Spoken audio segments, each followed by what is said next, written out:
By the 16th century, a single state controlled the silk and spice routes connecting Europe, Asia, and Africa. Yet 300 years earlier, this global superpower did not exist.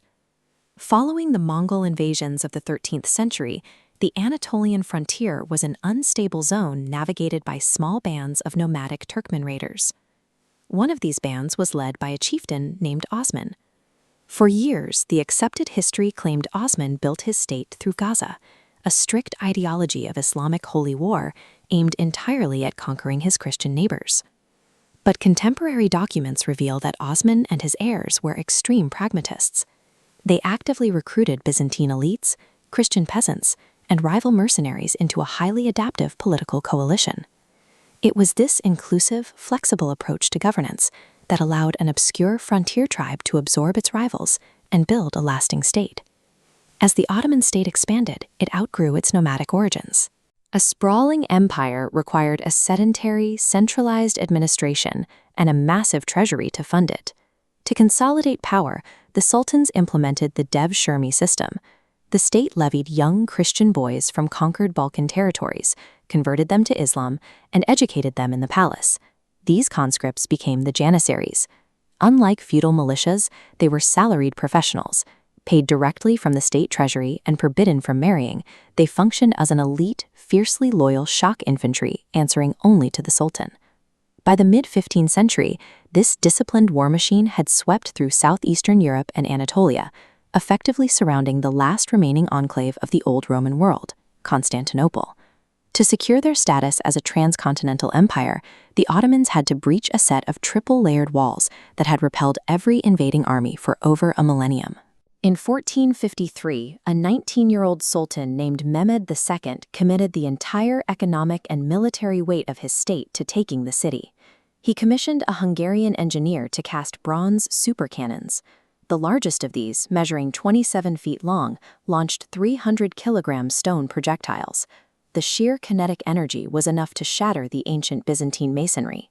When a massive iron chain blocked the Ottoman fleet from entering the Golden Horn, Mehmed's engineers constructed a greased wooden road across the hills of Galata, dragging 70 ships over land to bypass the blockade entirely. After 53 days of relentless bombardment, the Ottoman infantry breached the St. Romanus Gate. The Eastern Roman Empire was dead. Constantinople was transformed into Istanbul, the new imperial capital. By controlling the Bosphorus Strait, the Ottomans now held the primary choke point connecting the Black Sea to the Mediterranean and the wider world.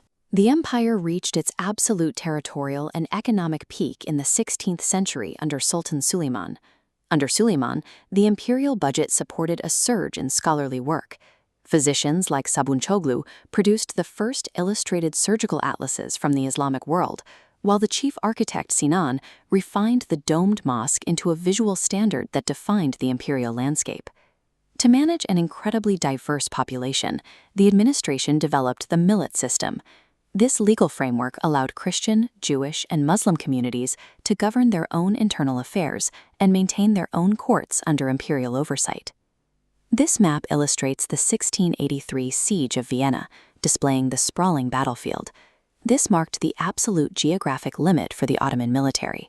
Supplying tens of thousands of troops and artillery nearly 1,000 miles from Istanbul proved impossible. The supply lines simply stretched too thin.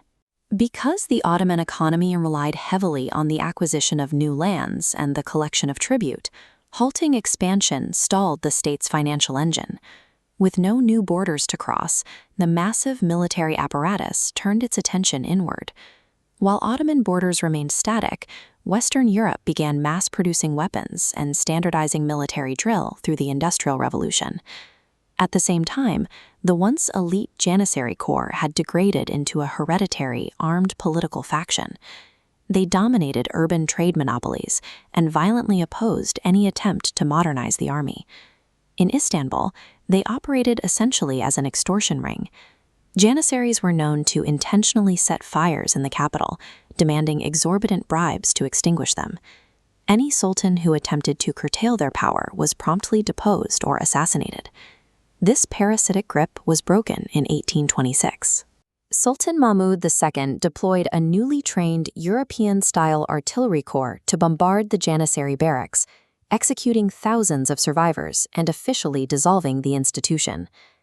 While the barracks burned, the damage of the previous century remained.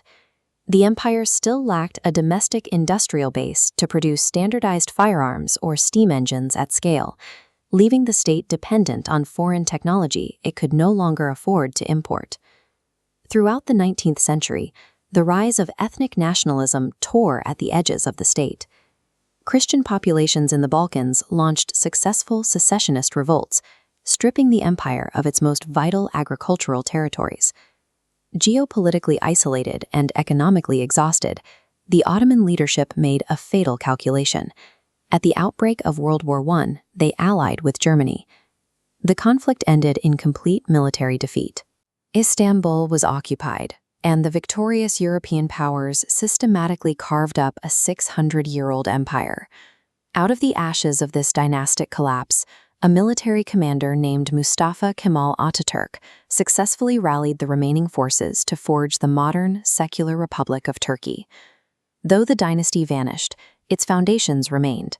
The empire's internal administrative units, from the autonomous regencies of North Africa to the provinces of the Levant, established the legal and geographic frameworks that would eventually harden into the state borders of the modern Middle East.